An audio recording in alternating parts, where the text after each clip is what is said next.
Good evening.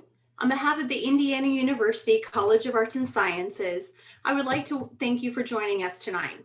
I'm Vanessa Clow, and I serve as the college's Director of Alumni Relations. As part of the college's special programming for Celebrating Alumni Contributions, 200 plus years of impact initiative, our Food for Thought live streaming series serves as an opportunity for our alumni and friends to hear from faculty experts, explore topics of interest, and stay connected with IU and the College of Arts and Sciences during this time when we are unable to easily connect in person. I'm delighted to introduce tonight's featured presenter, Professor Emeritus Stephen Watt from the Department of English. A prolific author and skilled administrator, Professor Watt's research examines drama and theater of the 19th and 20th centuries, Irish studies, and the contemporary university. He has written and co-authored numerous publications, including an upcoming book with his daughter Caitlin about the action film franchise John Wick. Following his presentation, Professor Watt will be joined by his daughter, Dr. Caitlin Watt, for the audience Q&A session. Dr. Watt is a lecturer for the Department of English at Clemson University. Her research focuses on gender and sexuality and narrative theories of character in medieval romances. You can submit your questions at any point during this evening's discussion. Simply click on the Questions tab located in your webinar toolbar. Hover your mouse over the screen and your toolbar should appear. And it's my pleasure to welcome Professor Steve Watt. Well, thank you, Vanessa. Can you hear me okay? I hope good. I'm glad that you can. Before I start tonight's talk, I just wanted to thank you for spending some of your time on Wednesday night. I noticed in the list of many of the attendees some very familiar names and old friends, and I wish we were together to be able to do more than this, but I'll do the best job I can. And for new friends, thank you again for spending time this evening. I have two prefatory remarks before I start this slideshow discussion. One of them is that there will be an allusion or two to contemporary political figures, but my aims are not at all political. My only aims are about reading and Irish studies, to be perfectly candid about it.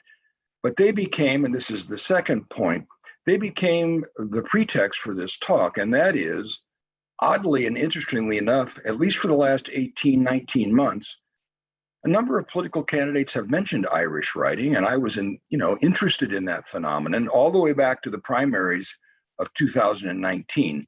And so that was the germ, if you will, for this talk. So without any further ado, let's get it going here. All righty. So the first slide, reading in a pandemic, learning from James Joyce, Samuel Beckett, and Seamus Heaney. These are writers I've spent a good deal of time working on and I'm very interested in, and I've been reading during this pandemic. So let's see here. So back in the primary, not surprisingly, political candidates, some of them anyway, were asked what they were reading.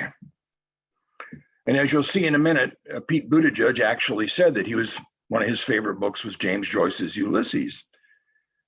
The New York Times had a number of op-ed people who responded to that, with Jennifer Weiner, a really talented writer, saying, somewhere along the way between Beowulf and Chaucer, people learned that reading was a slog, and that literature consisted of books about characters who looked and sounded nothing like them. Reading was a duty, not a pleasure.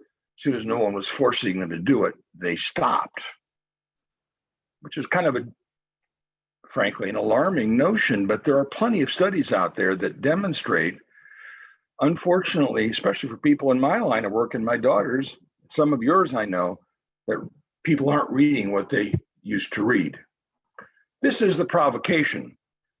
Pete Buttigieg put Ulysses at the top of the 10 books he'd take to a desert island. Some people rolled their eyes at this. When a politician or other public figure is asked to list his or her favorite books, it's never just a list.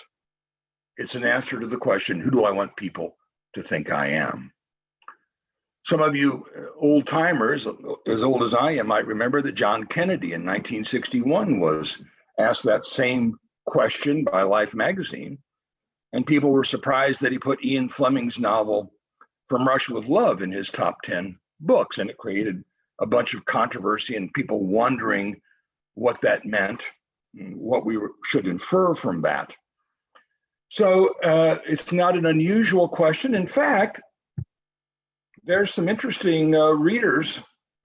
Some of you who know me may think this was just my excuse to get Marilyn Monroe in a swimming suit, but that's not really true. This is a famous 1955 photograph by Eve Arnold in a playground of Miss Monroe reading James Joyce's Ulysses.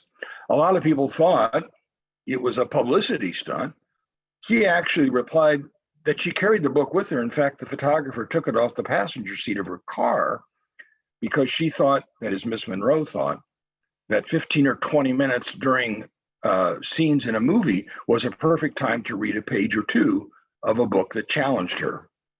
And that's The Culprit, James Joyce's novel, Ulysses.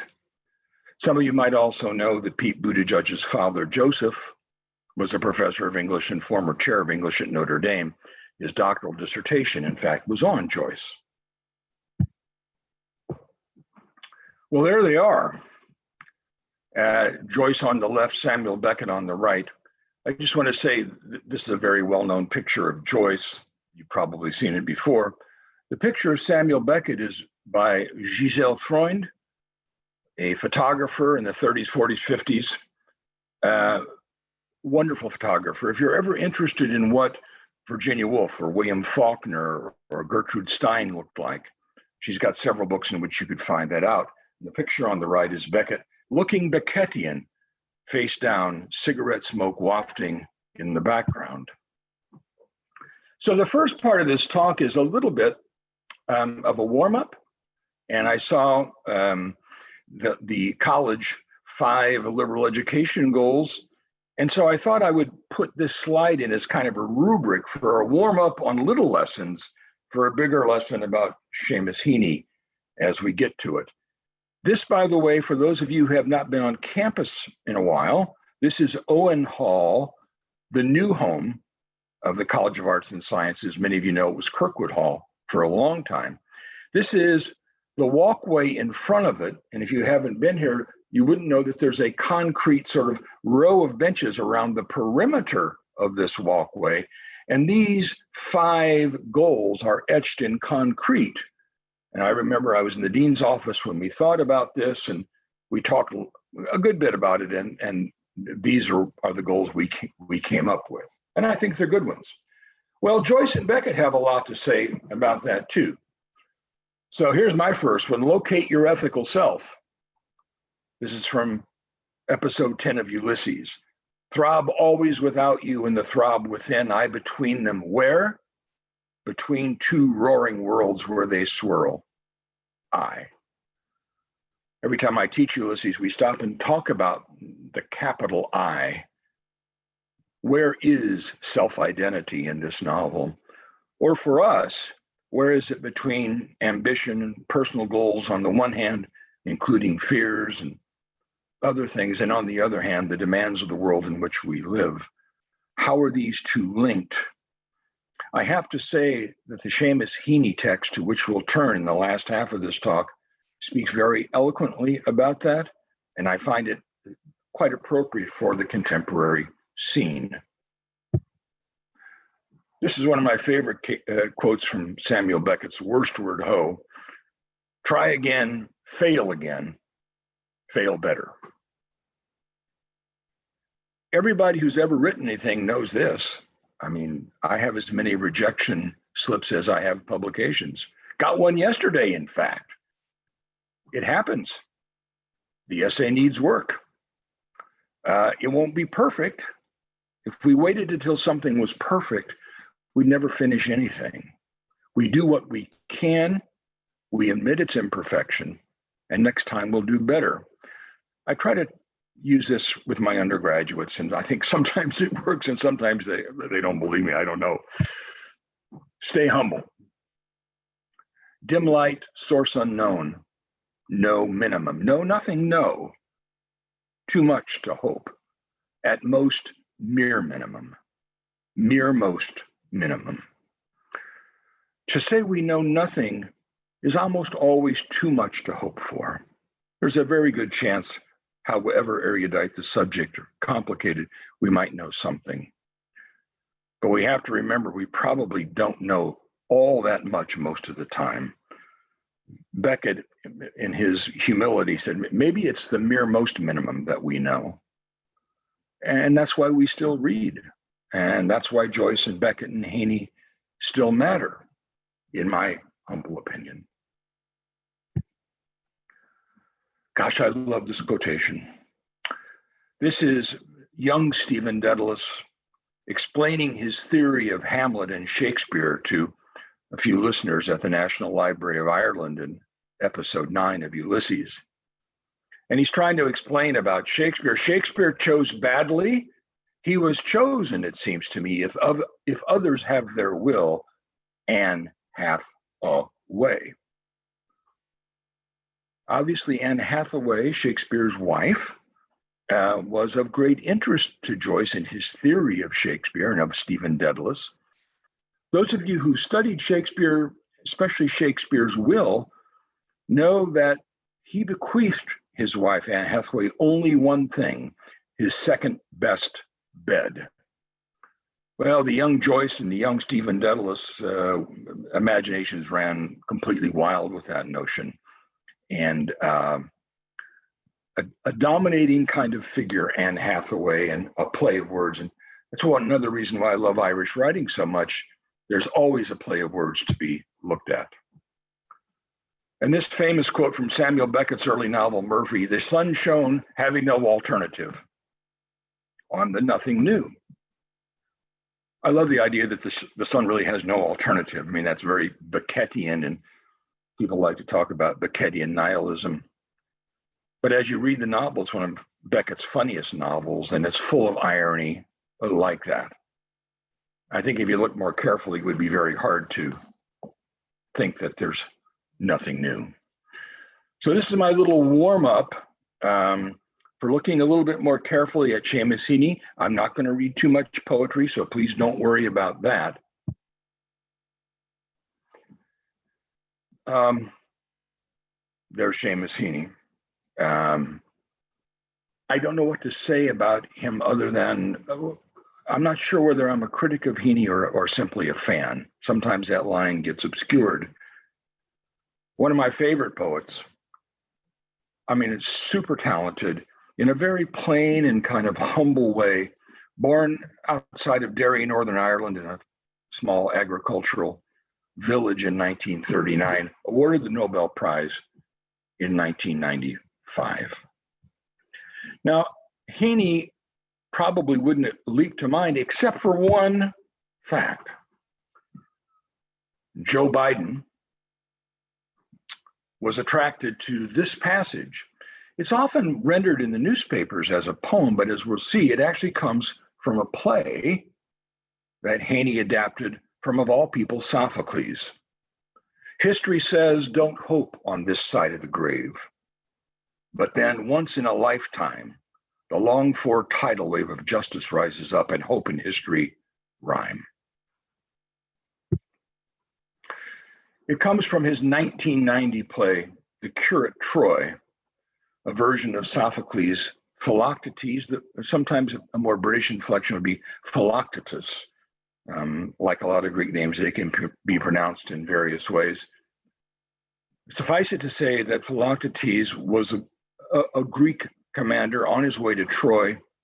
He was bitten in the foot by a serpent and abandoned on an island by his Greek colleagues, where he's been for 10 years when the play begins.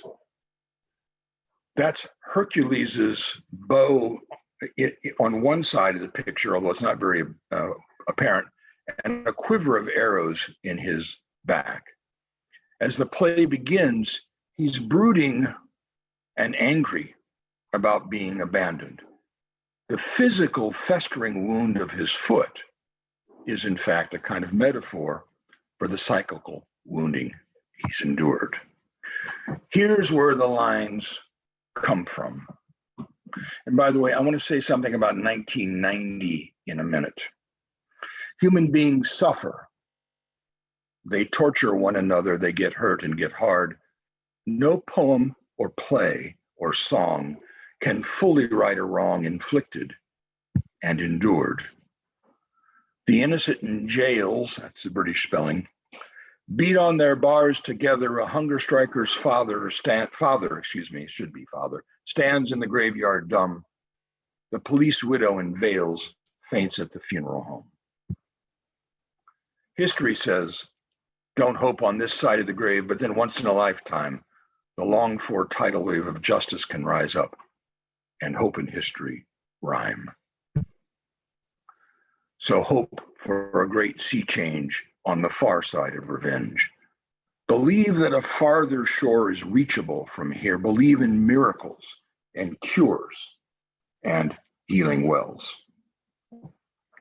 I want to go back for just a second. I have a little bit more to look at. Oh, we don't want to go that way. There we go. So just a little bit of a gloss of this. This play is written in 1990 at the height of the Troubles in Northern Ireland. A number of people would say that the Troubles, a good sort of periodizing would be 1969 to the Good Friday Peace Accord of April 1998. 1990 was not a great year, and we'll talk about that in a second. No poem or play or song. In fact, these lines are all, it's blank verse through a lot of this, not necessarily here. It's in a play, and this is a choral ode. So a little bit of self-reflection here on Heaney's part. This is the only stanza in the entire work that leaves the story of Philoctetes and opens us up to activities and tragedies during the Troubles.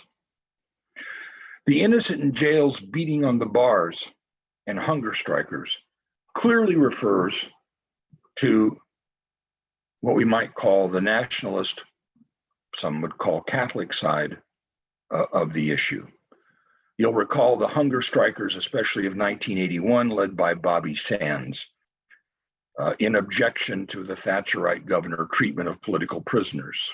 10 men starved themselves to death in 1981. But on the other side of the ledger, the police, often regarded as Protestant and enablers of Protestant militias, also suffer. They suffer assassination. Their widows faint at funeral homes. Heaney said many times in interviews he regretted this stanza. He insisted he was not a political playwright and that bringing in this particular historical picture was a mistake. He actually literally called it a mistake. The circumstances of the production of the play in Northern Ireland in October 1990 were for a group called the Field Day Theatre Company, which was founded precisely not to take a side, but to look at stereotypes, opinions, myths, and see to what extent they could be corrected. I like this stanza quite a bit, especially the last line, because hope is almost always viewed as a forward-looking affect. History looks backwards. We have to look forward and look backward and try to make some coincidence between them. It's more complicated than that.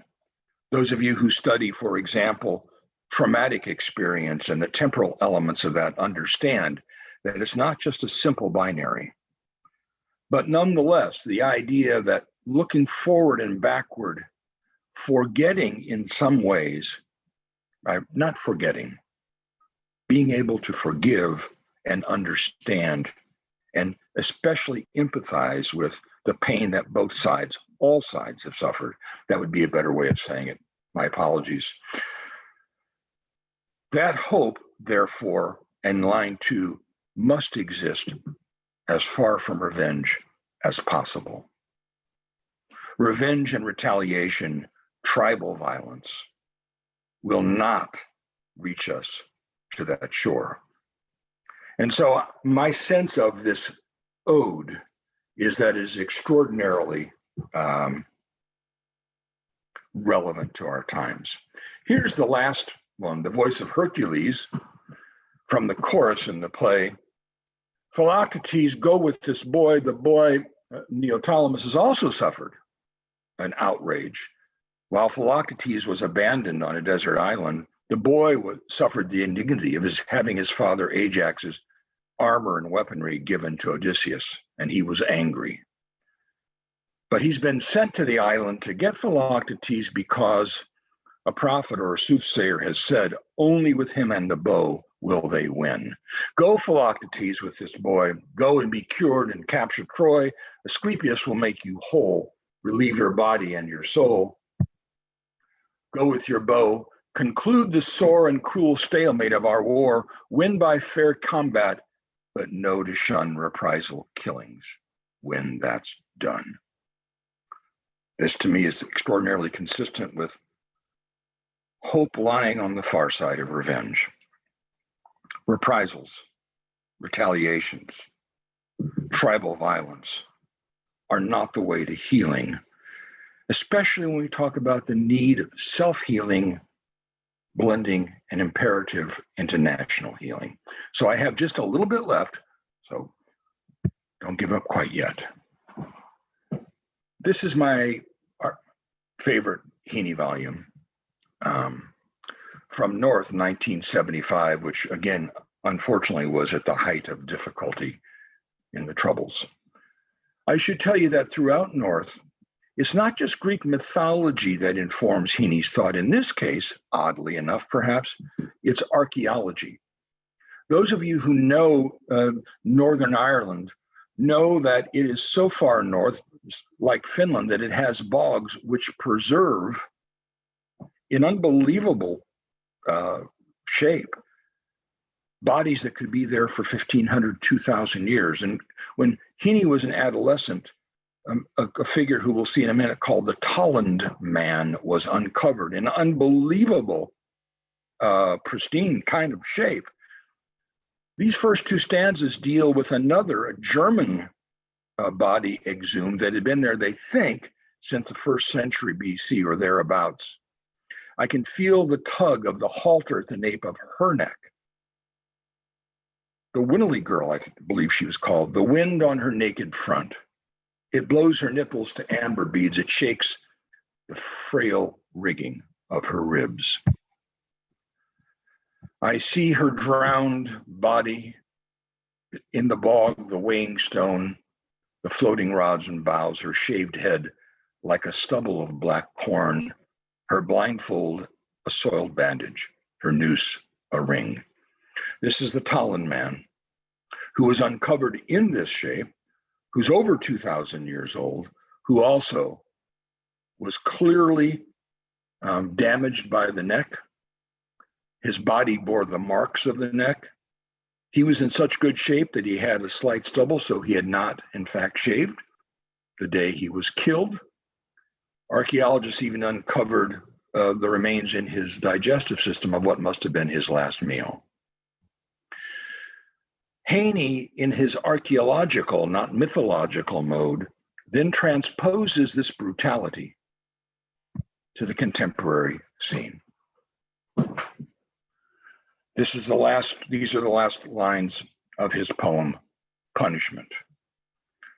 The fact of the matter is that tribal revenge often led to women abusing other women, especially women who'd gone out with the other side, or in the Catholic context, with British soldiers. It was not super common, but it did occur that such women were tied to posts or to railings on fences. Their heads were shaved, and they were tarred and feathered.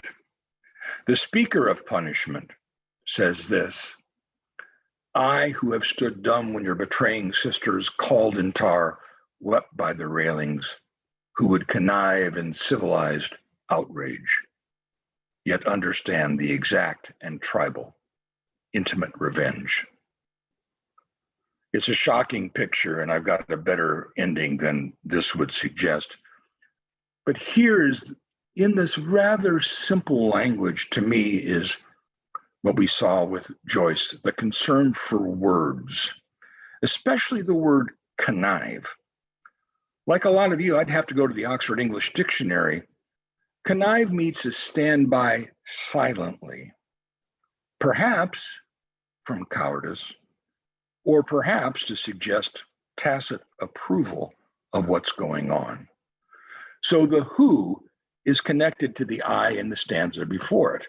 I who have stood dumb, I who would connive, in outrage, but remain silent. And at the same time, perfectly understanding what's going on, this tribal, intimate revenge about which I did not speak. The speaker I view as being humbled by his own silence.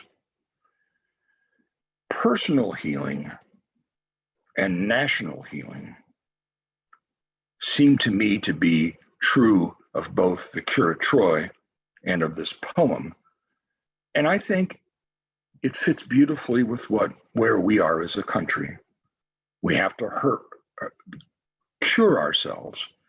It probably won't take a miracle, but it will not be able to stand up to tribal revenge. So even though a number of people have talked about Joe Biden quoting Seamus Heaney, we know that he quoted Irish poetry as an adolescent to help cure his stuttering, Yeats and others.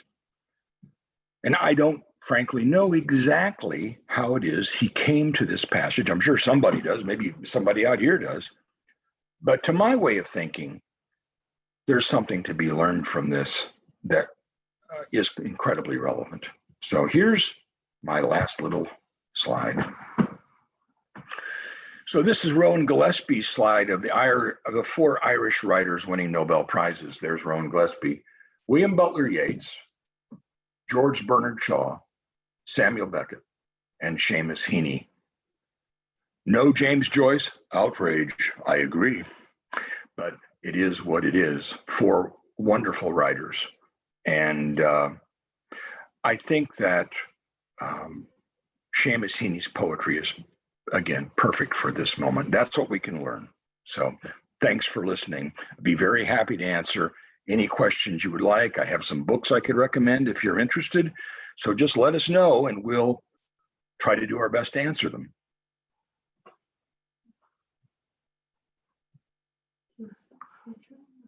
Do I know? Yeah. Yeah. Okay. Good.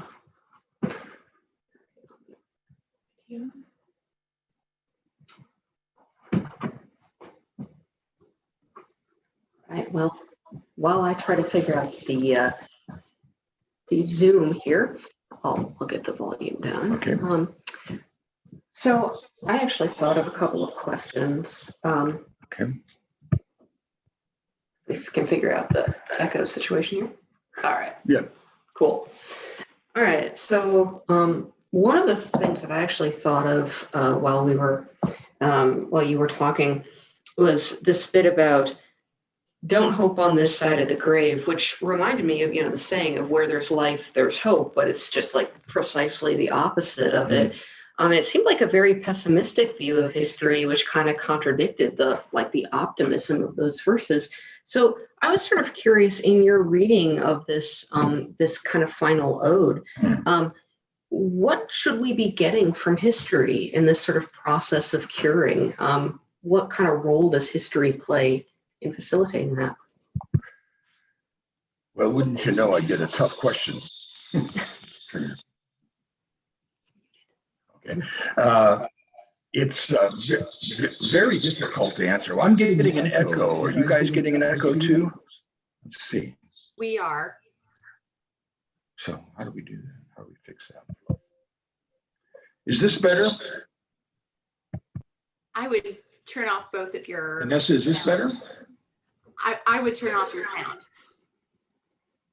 Do you want me to turn off sound? I'll mute me and then you. How's this? Vanessa, is this better? Much better. Good. Thank you. Sorry about that. Well, my daughter always asks me difficult questions, and so no, you're right about history's a problematic issue for Heaney. It's hard to imagine in some ways living in Northern Ireland through the Troubles and being able to forget car bombs and bombs in shopping centers and coffee shops and other things that just, obviously devastate families. But I think the challenge, and it was extremely difficult for Philoctetes and Neoptolemus to forget their troubled histories with the Greeks. The question being, why would I even want to help them in the first place? Because they've treated us so badly. And for a great bit of the later part of the play, it appears that they're not going to. It takes, in this case, the voice of Hercules coming from the chorus. You Greek drama fans know that that's the deus ex machina, the god from the machine who makes things work out. And one could argue that history is such an impossible thing to overcome that it would only be a miracle, i.e. a god from a machine, who could make this happen. But it isn't clear to me that we're going to be able to find miracles. Heaney once said that he thought a miracle was a great metaphor because as a Catholic, all his aunts and mother and things knew about Lourdes and holy water and other kinds of miraculous things. I'd like to think it doesn't take a miracle, that cure doesn't take a miracle. But that's how strong that historical pull is. Very difficult to overcome. That's not a great answer, Caitlin, but that's I'm afraid that's the best I can come up with right now. All right. Well, we've got a question from the audience. Okay. So let me mute this. Yeah. Yeah, let me mute it. Okay. Yeah. Okay. So the question is, do you think that Heaney's inclusion of the let me try this. Do you think that Heaney's inclusion of the, oh gosh, can you, okay, I'll try that. Mute that.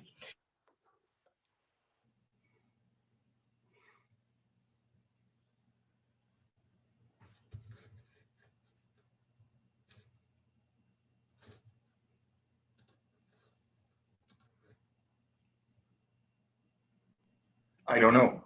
I don't know. The question was, again, Heaney thought that it was a mistake to include these topical references, local references. I'm not sure that I do.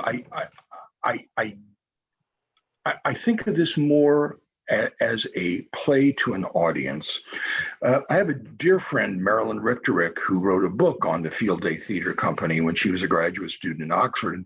So she followed the tour of this play, and she told me that unfortunately, the crowd got rather thin because a number of people were having difficulty trying to figure out why in the world is this Sophocles play relevant to what's going on now? And my guess is, I'd love to be able to ask him, my guess is that he tried in this context to speak to that audience and make sure they did not miss the notion that all sides are harmed in this kind of retaliatory tribalism. I don't think, so my answer would be, I guess, I don't think it was a mistake, and I don't fault him for including it, given the notion that this is a play performed to a live audience at a particular moment in time, i.e. the Troubles in Northern Ireland in 1990. The play opened in Derry, which was, as you know, a hotbed of difficulty, and then toured. So that's what I would say. All right. Well, we have another question that I think you'll find less tricky because it is about you, and it's about me. That is what prompted you originally to study Irish literature. Well, I was working on my hairstyle at the time, and that was what did it. No, it's, I'll just say two quick things about that. So it's funny what you remember as a kid. And I remember really, really, really vividly the 3rd and 4th weeks of November in 1960 when John Kennedy was elected president. At that time, I was making stuffing with my grandmother and mother. My job was to tear day-old bread. And they started talking about contemporary events, and they were both crying in a minute. And I couldn't figure out why. And my grandmother said, because she never thought an Irish Catholic would ever be president. And I've remembered that a long time. I didn't get it at the time, but I understand it now. And I think given what's, our contemporary political situation, the idea of being included in that way was a very moving thing for them. The second thing was when I was doing my doctoral dissertation, I had a great dissertation director, wonderful guy. And he gave me great advice, like, I'm only reading 300 pages, so don't go crazy on me, things like that.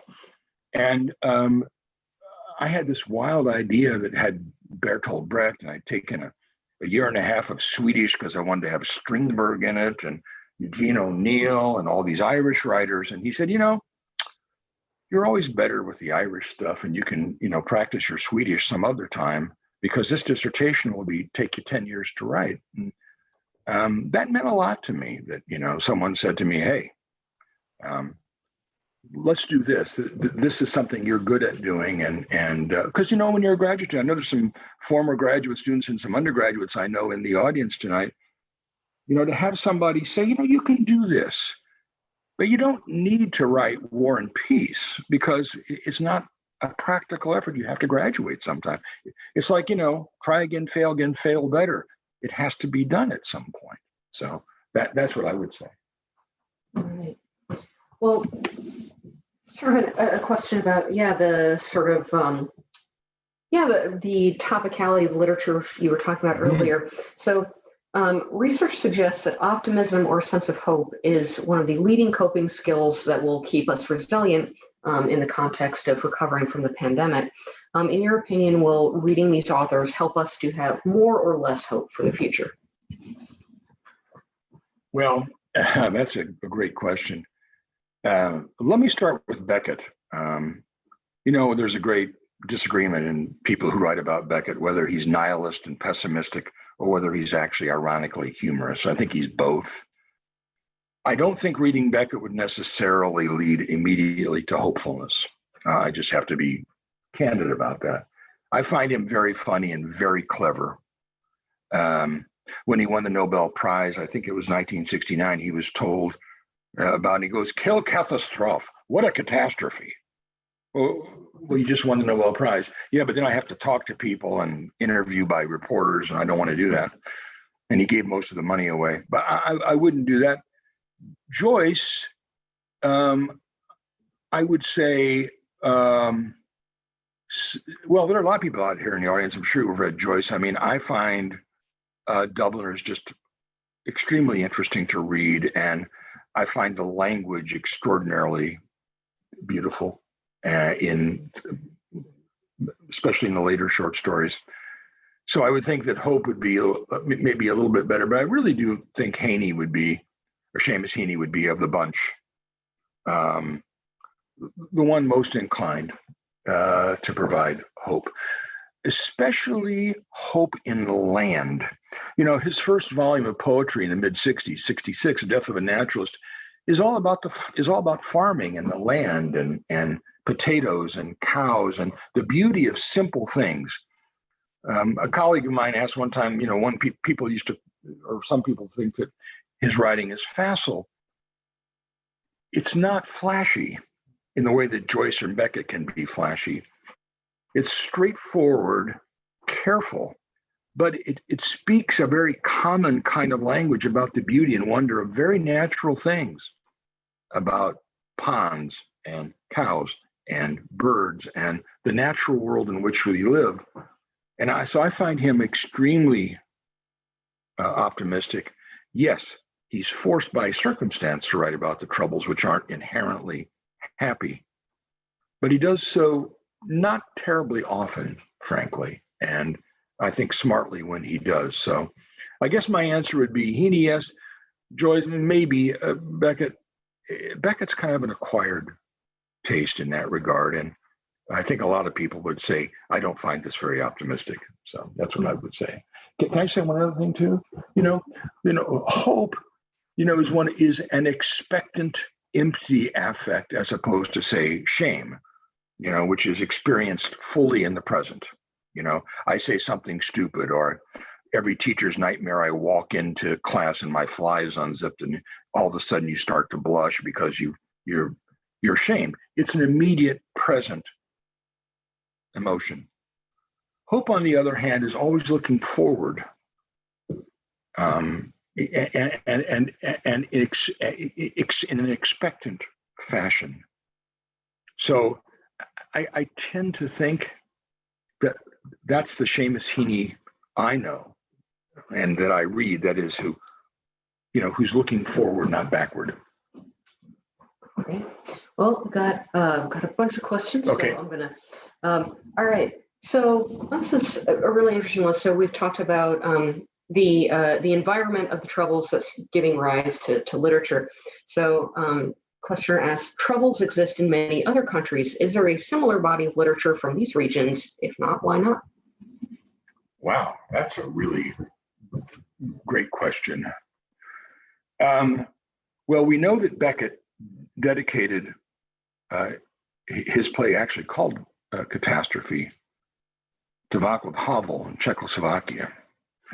So we know that there's a body of literature in Eastern Europe that I wish I could tell you more about. The other troubled region that I visited, I was at Southeast Europe University in Skopje, Macedonia, and Tetovo, Macedonia, which is a trilingual university, Albanian, Macedonian, and English, and IU's made a long investment in that. And it's a fabulous place to be, but it's also a very troubled place to be. And in terms of sort of revolutionary kinds of discourse, especially stuff from the Spanish Civil War. My friend Carrie Nelson studies the poetry of the Spanish Civil War. I'm not a huge consumer of poetry from the Spanish Civil War, but I have read my share, and it's really quite terrific. It was also quite a horrific thing. And then last thing I'll say, of course, the Irish Civil War. So the Troubles are, a late 20th century phenomenon. Those of you who study Ireland know that the Irish Civil War kind of began, if you will, with conflict in Easter 1916, and went through a civil war between the diehards and Free Staters, and ended up with the Declaration of the Republic. And there's wonderful, wonderful literature coming from that. I'll just say a little volume of poems published in 2016 to memorialize the 100th anniversary is by the Irish poet Paul Muldoon, called Rising to the Rising, all about the 1916 Rising. And it's a very thin book of poems. There may not be more than a dozen or so, but they're fabulous poems. And you think of Sean O'Casey's The Plough and the Stars, which is set right in the heart of the Easter Rising. And also film, Neil Jordan's film Michael Collins, or The Wind That Shakes the Barley. And so I would say the earlier Irish conflict for the fight for independence early in the 20th century, lots of great literature there, no doubt. So this is a good question about sort of ethical responsibility. So does Heaney have any opinions or come to any conclusions about what the individual's responsibility might be in troubled times like his or like ours? Well, that's a great question. You guys got any easier? No, it's a great question. I do know, I will answer it first in a kind of mechanical way, that when Seamus Dean, the actor Stephen Ray, the playwrights Brian Friel and Tom Paulin founded the Field Day Theater Company in 1980, their ethical responsibility, they felt, was not to argue for either or any side, really any side when you think of all the various factions involved in the Troubles. Their ethical responsibility was to try to present mythologies, stereotypes, kind of cliched portrayals, and work them into something more complicated and less facile. And I actually think that's what a lot of his work and Brian Friel's work does. Brian Friel's play Translations, 1980, was the first play of the Field Day Theatre Company, and it's about remapping of Ireland in the 19th century, replacing Irish names with English names, and what happens when you do that. It wasn't particularly there were great British soldiers and terrible, villainous British soldiers. It was a very, I thought, even-handed play. And I think that ethical even-handedness is something that basically Brian Friel, who was a good friend of Seamus Heaney's, and Seamus Heaney demonstrate. So I guess that ethics would be a fair but nonetheless intense interrogation of so-called truisms that may in fact be more complicated than might otherwise meet your eye. So another question kind of having to do with the topicality and the relevance of what we're talking about. So Joyce published Ulysses just a couple of years after the global flu pandemic of 1918 finally ended. Yes, he did. So does the book have any wisdom, implicit or explicit, for surviving a deadly plague? Ulysses or the Cure of Troy? I'm guessing Ulysses. Wow, that's a great question. I'm going through my mind now all the chapters of Ulysses. I've taught the book, I don't know, maybe a dozen times. And I used to write a lot more about Joyce than I do. And I'm trying to think, I'm having trouble finding a direct mapping onto a plague. There are tragic events in both Ireland and in the United States, referred to and discussed at various points in Ulysses. There is plenty of bias, racism, anti-Semitism, chauvinism, which is quite relevant, I think, to today's culture. But I'm sorry, I am not able to think of a long discourse about pandemics or epidemics. I will say, however, there is one chapter, Oxen in the Sun, which is set in a maternity ward, and which is a pretty sobering account of what I would say medical treatment for women and children, especially in an obstetrics context, and it's pretty alarming, I would say, in many respects. Doctors drinking in the waiting room in between talking to patients and joking around and things like that. So, but no, I'm sorry, I can't answer the question about epidemic. I'm having a bit of a trouble thinking of a direct linkage, but thank you for the question. All right. So this is sort of a teaching related question. So many of these authors that you've been discussing fit so well with context of colonizer-colonized body conflicts, which resonates with many student populations currently. Over the course of your career, have you found these works to be particularly engaging for students who are interested in talking about resistance in its many contexts? Have you found them to teach better in some contexts than others, or that some authors open up more easily to students? Well, that's a great question too, and I would just start with Joyce. So it's pretty clear from the very first paragraph of Dubliners, Joyce's collection of short stories, that life in colonized Dublin is paralyzed. Throughout the story, a number of younger people, which is also historically true,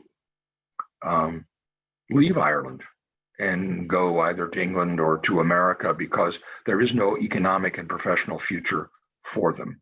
Dubliners is littered, in fact, with either out of work or exploited workers and their anger. And insofar as colonized and colonizer works are absolutely. In Ulysses, there's a tremendous anti-British military discourse going on in a number of chapters. And so clearly the notion of Dublin and Ireland itself as a colonized property, absolutely. The Dead, the last story, beautiful story, I think, of Dubliners is all about that too. But in this case, it's not physical or martial colonization, but rather cultural colonization. The central character, Gabriel Conroy, would rather go to Europe than visit the west of Ireland. And he's challenged in the story by a young woman who's a colleague of his, who's also an Irish nationalist. You know more about Europe than you know about your own country. Isn't it time that change? And at the end of the novel, it's time to head west, which also means in Irish slang, it's time to visit the dead, but also to go to the west of Ireland. The story is situated in Dublin on the east. So I would say, yeah, Joyce teaches super well colonizers, no doubt about that. Beckett a little bit less so, Heaney very well for reasons we've talked about. But I have to tell you, I've fallen in love with contemporary Irish novelists. I'm thinking here of someone like Anna Burns' Milkman, which is a novel that won the Booker Prize in 2018 or 19. Amer McBride's A Girl is a Half-Formed Thing. Here, the colonizer colonizing is so saturated with organized religion, sexism, and patriarchy that the plight of young women's sexualities, professions, identities, extremely strong. And then on the Northern Irish stage, too, colonizing colonizers, and Devlin's play Ourselves Alone comes immediately to mind, not to mention a bunch of films. So yeah, these work extremely well, I think, in a colonial context. The resistance aspect of your question is also very interesting. And there is a very strong feminist resistance to the nationalist project. In Milkman, the IRA is as sexist and masculinist as it is violent. And so notions, especially from an older generation of women, about what younger women should be doing, i.e. married by 16 and having children, for example, have to be resisted. And it's a brilliant novel, as is Amer McBride's novel. By the way, Amer McBride's novel is also very disturbing because it deals with incest as well. So I would not just jump into that immediately. So we got a great new younger generation of Irish writers dealing with this issue, and they're doing a great job. So that'd be my answer, I guess, to that. I feel like this next question really kind of follows up well from this last one. Because we are all looking for something light these days, can you recommend a book or a short story that brought you joy? Yeah, I sure can.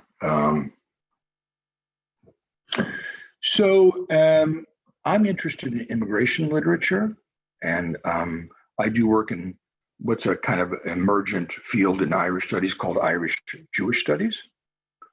And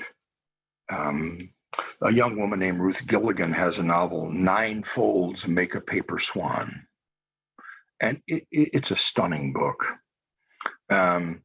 It traces three generations of Jewish immigrant families in Ireland, starts in Cork, ends up in Dublin.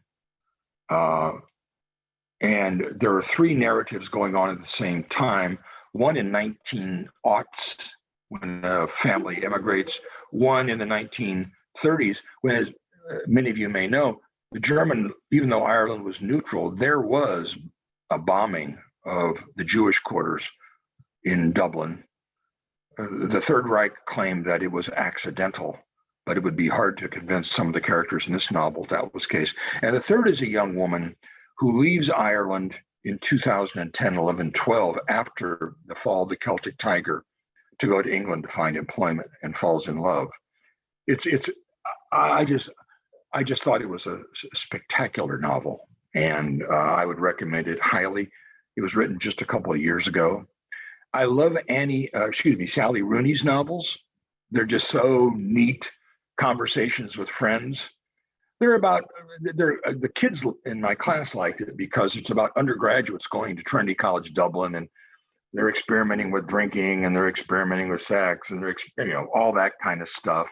And they're going to the theater, and they're really super lively and interesting novels. And I think I sat in a chair and read all of Conversation with Friends with 2 cups of coffee, and I thought it was fantastic.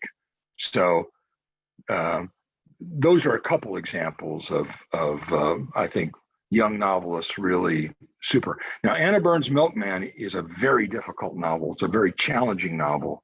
I wouldn't say it gave me joy. It gave me admiration for how smart it is.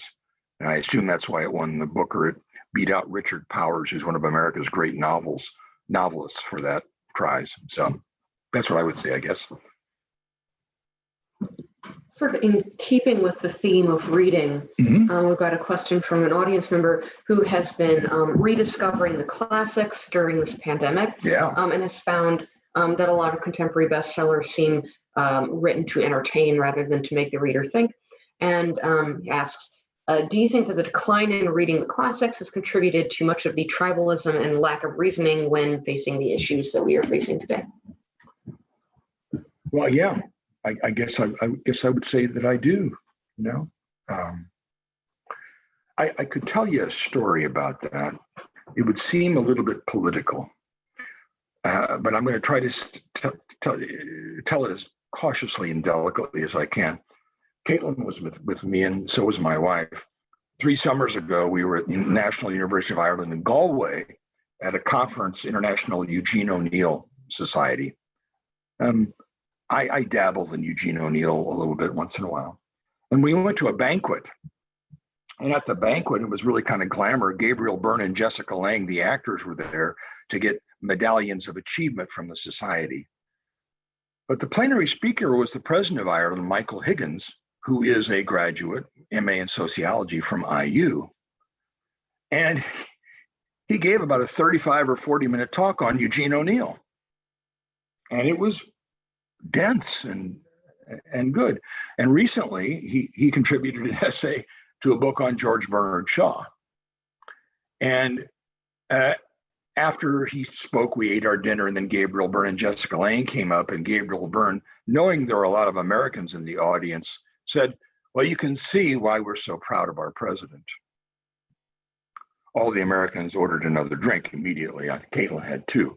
And I actually think that reading is important. I'd heard President Mary Robinson of Ireland, unbelievable, in the early 90s, give a talk on Joyce at a Joyce conference at Trinity College Dublin. And she took questions. Nobody wrote it for her. She did it on her own, I think. And if she didn't do the speech on her own, she certainly did the questions on her own. And there's something about the proximity of politics to culture, whether it's literature or sculpture or music, that I think is really, really important, really important. And that does mean classics as well as more contemporary things. Thank you for that question. Sorry about the long-winded story. So Caitlin and Steve, I just want to jump in. I think we've got time for one more question. Okay, great. Thank you. Okay. All right. So we've got an interesting question. So audience member is interested in fashion, and I wonder, in your opinion, whether the authors, quote unquote, dressed Irish, or perhaps they wore clothing from England or other areas, or perhaps they didn't care in the least about fashion. What a great and wonderful question. I love fashion too. I mean, I know you wouldn't think that by looking at me that I'm really interested in fashion, but I very much am. in my time in the New School for Art, Architecture, and Design, I fell in with the fashion designers, and I just finished an essay that Caitlin knows about tattoo art and fashion in John Wick. So thank you for asking the question. So my answer would be, James Joyce was what was known as a dandy. He loved fashion, as his wife did too. So it's not unusual to see him well-dressed in a suit, straw hat, brandishing a cane. There's absolutely no question that he, and there are plenty of glamour shots of his wife where she must have seen a Hollywood movie and does her hair and wears minks and things like that. Beckett and Heaney, not so much. Beckett was a strikingly handsome man in his younger years, quite interesting. Joyce's daughter actually fell in love with him at one point. Seamus Heaney, I had the good pleasure of seeing him read several times. I had the good pleasure of his company a few times at dinners and things like that. He sort of dressed like an academic to me. That is to say, kind of like a tweed plaid jacket and a turtleneck. And of course, he was an academic for a good part of his life, but really a simple man. Joyce is all urban. Dublin, London, Rome, of course, his long stay in Paris. Seamus Heaney, much more a rural man. He bought a house in County Wicklow, which is very rural south of Dublin. Beckett lived in the country outside of Paris for a long time. So I guess my answer would be Joyce, absolutely Mr. Fashion. The other two, much more plain dressed. But thank you for the question, because fashion and the clothing is very much part of Giselle Freund's photographic album. And I think you would find it of enormous interest. So are we winding down, Vanessa? We are. Well, can I just say thank you all for coming. If there's something you'd like to ask me, just send me an email, just plain old wad at indiana.edu. And yeah, thank you. I thought I saw that somewhere. We old retired guys, we count paper clips, and I'm looking for red pens to grade people's writing with. And so I'd be grateful to have the interruption of a question or two whenever you want. Just let me know. Thank you again for joining us and participating in this evening's live stream.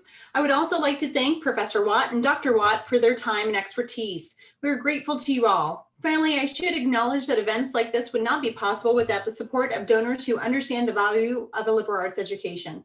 If you would like to support the faculty, students, and programs of the College of Arts and Sciences, please consider making a contribution to the Arts and Sciences Priority Fund of the Indiana University Foundation. Until next time, please take care and stay safe.